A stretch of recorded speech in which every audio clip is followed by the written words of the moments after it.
I think there were more Boston fans at the park than there were Baltimore fans down in Maryland. Good morning, Emerson. I'm Greg Baroud, and the screen says sports, so that's what I'll give you. Time is winding down on the Red Sox season. Even if the Rays went 500 the rest of the way, Boston would need to finish 23-7 to surpass Tampa Bay in the standings. They look to keep hope alive in Baltimore last night. Mark Hendrickson, the tall lefty, on the mound in the top of the 7th inning, and the Red Sox dealt with him pretty easily. He had to check the runner on first as he takes off, and Hendrickson hangs a curveball there, and Scutaro is going to take this one to left field. Get a couple shots of that for you as he pulls the one over the left field fence to tie this game up at 5. Red Sox trailed for most of this one, and the Orioles pitching staff just crumbled toward the end of the game. Adrian Beltre, after they intentionally walked David Ortiz, says that was probably the wrong decision. He asks the ball to kindly leave the ballpark as the Red Sox go up 9-5. They would hang on to win this one 9-6. Papelbon gets his 34th save. John Lester, his 15th win of the season, despite giving up 5 earned runs. Red Sox still trail the Rays by 7 games in the wild card, so it's going to be a tall task for the Red Sox. Where there's a member of the Patriots and a camera, there always seems to be a story. It's not quite Spygate, but a video surfaced on the internet featuring Patriots linebacker Brandon Spikes in a, shall we say, intimate moment. The video was allegedly filmed before the 23-year-old Spikes was drafted in April. The NFL is looking into it. Not sure that's the appropriate phrase there, but Spikes could face action under the league's personal conduct policy. The rumors appear to be true. No, not those rumors linking Delonte West with LeBron James's mother, but the ones linking him with the Boston Celtics. The former Celtic guard is returning to Beantown after stints with Cleveland and Seattle. Yes, Seattle once had a team long ago. West will be suspended for the first 10 games of the season after he was pulled over for carrying 3 loaded guns and an 8.5-inch knife. The Celtics are hoping Delonte will help them bring hardware of a different kind back to the city. It could be one of the most costly fumbles in Dolphins history, and it's only the preseason. Miami's Kendall Langford had a rocky practice yesterday, losing a 2.5-carat diamond earring valued at $50,000. Teammates helped Langford by crawling around and using rakes, but had not found it by the end of practice. You would think pro athletes would be good at raking in valuables, right? Who would have guessed Miami would be the first football team ever to play on ice? And Emerson women's volleyball is looking to set the table for a repeat of their first ever GNAC championship, a game I was fortunate enough to broadcast.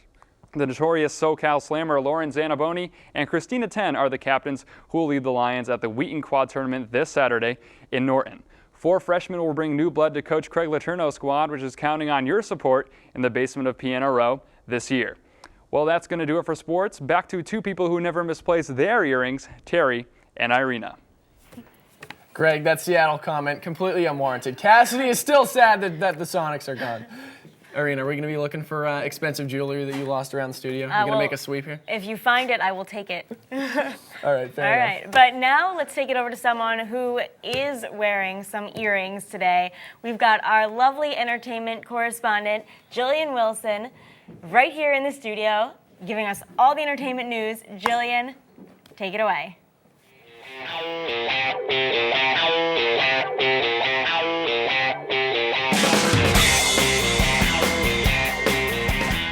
Good morning, Emerson. I'm Jillian Wilson here with the entertainment news you need to start your morning.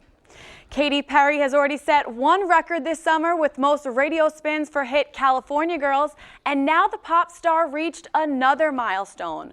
Her second album, Teenage Dream, hit the #1 spot on the Billboard charts. Katy's album finally ended Eminem's recovery from #1, which spent a total of 7 weeks on top. Sorry, Em, but this Cali girl makes the summer a whole lot sweeter. A Hollywood icon is getting personal. Actor Michael Douglas spoke publicly for the first time about his throat cancer diagnosis. He told David Letterman that he just finished his first week of radiation and chemotherapy. He then stunned the audience by revealing his cancer is stage 4. The 65-year-old remained positive, calling the cancer a fight he could win. This Oscar winner is taking on his toughest role, and we are rooting for his recovery. And the name of Conan O'Brien's new TBS show is dun-dun-dun-dun, Conan. The title was revealed in a YouTube video from Coco himself. The host joked, "The name's simple, pure, like the man himself. I wanted one word that captured my essence, and Oprah was already taken. Conan is set to premiere November 8th on TBS. And that's all the entertainment for today. Have a great day, and back to you, Terry and Irina. Thanks, Jillian. It is now time for our last commercial break, but when we come back, Barbara Rutberg, Emerson's Director of Alumni Relations, will be in studio to introduce us to Emerson's most accomplished alumni. Stay tuned.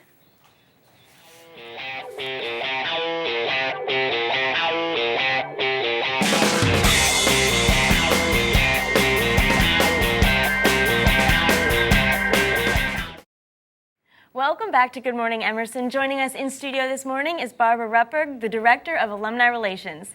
Thanks so much for being here today. You're welcome. It's good to be here. Good.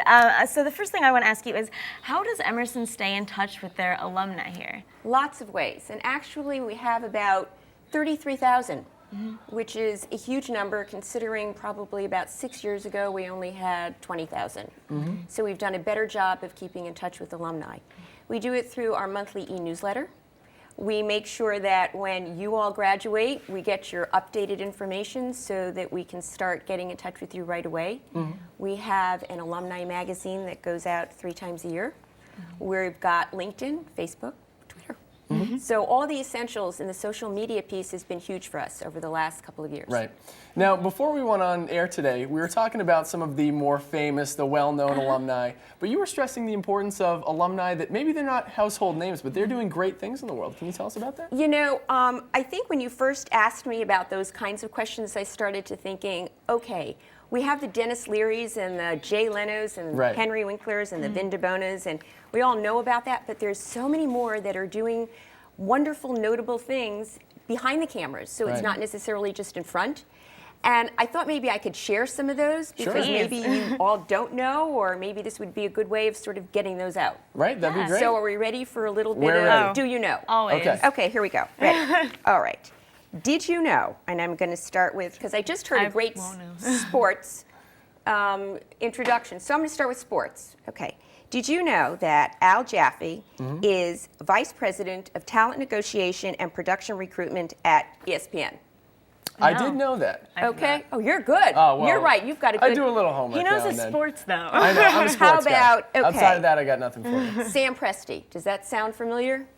Sam Presti. I'm not familiar with the There's name. somebody in the audience that knows Sam Presti. Someone knows. Okay, this is a biggie too. Ready? General manager of the NBA's Oklahoma City Thunder. Really? And let me tell you an interesting story, like real quick. It's Sam hired Rob Hennigan, and Rob Hennigan hired another alum. So Emerson alums hire each other because they've had a common experience and they know what they're going to get when Right. they hire. So you're in good company. And it's interesting to see that because Emerson is really not known for its sports education or sports management program, if we even have that. But with an Emerson degree, you can go out into the world and then be a general manager of a professional sports team. And you could also be, catch this one because I think this is really great too. Okay. Senior trial attorney, U.S. Department of Justice. Oh, wow. What TV show is that? Aha, Andrew Klein.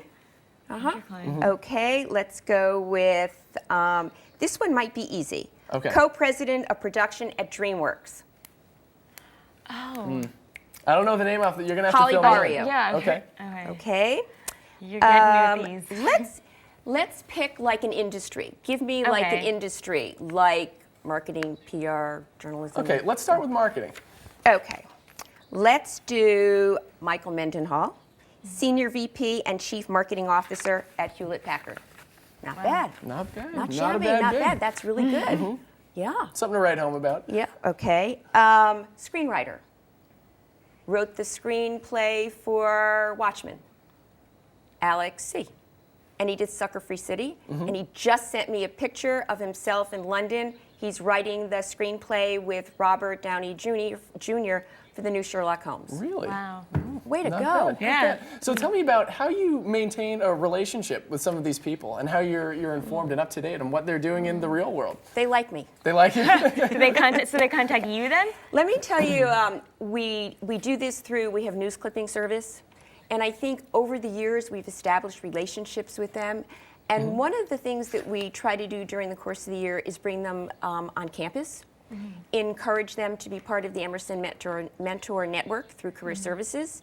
So they're available. I wouldn't say that everybody on every list is available, but I think you asked me before, how does it work and what other kinds of things we do? Right. We do a lot to keep Emerson alumni connected with our students in the college. Right. That's really our goal, to keep the connections going. And how does that work? How do they stay connected as Emerson students? A lot of hard work and a lot of outreach. Okay. Yes. And one of the programs that we do every year in March or April is called the Emerson New York Connection. Right, I've heard of that. So it's a great opportunity where you can get on a bus early in the morning on a Friday, go to New York City, and in the course of the day, you could meet Emerson alums in all areas of professional life: marketing, journalism, public relations, film. Yeah. Could you talk a little bit about the importance of a student maybe reaching out and trying to network with some of the alumni, what that can do for you? I think if I start telling you that, I'm going to have 700 students at my door tomorrow. You're giving away all the secrets. Yeah.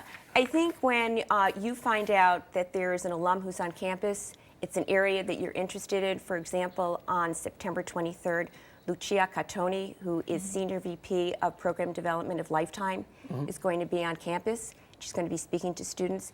If that's an area that you're interested in, make yourself available. Bring your resume, talk to her, tell her where you're heading, and ask for her card and share information.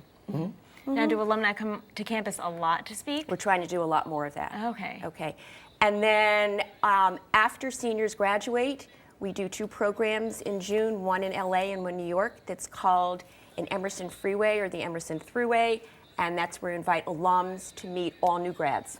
Great. Great. Thanks so much for coming in Thank you. today. Unfortunately, that is all the time that we have, but join us tomorrow when Justine finds out why Emerson was ranked by the Princeton Review as having the 16th most liberal students in the nation. We'll also be talking to Kathy Andrade and Sharon Duffy tomorrow morning. Kathy is in the core staff of Orientation Chair, and Sharon is Emerson's Associate Dean of Students, and together they planned Emerson's amazing orientation program. Have a great day, and we'll see you back here, same time, same place, tomorrow. Thanks for watching.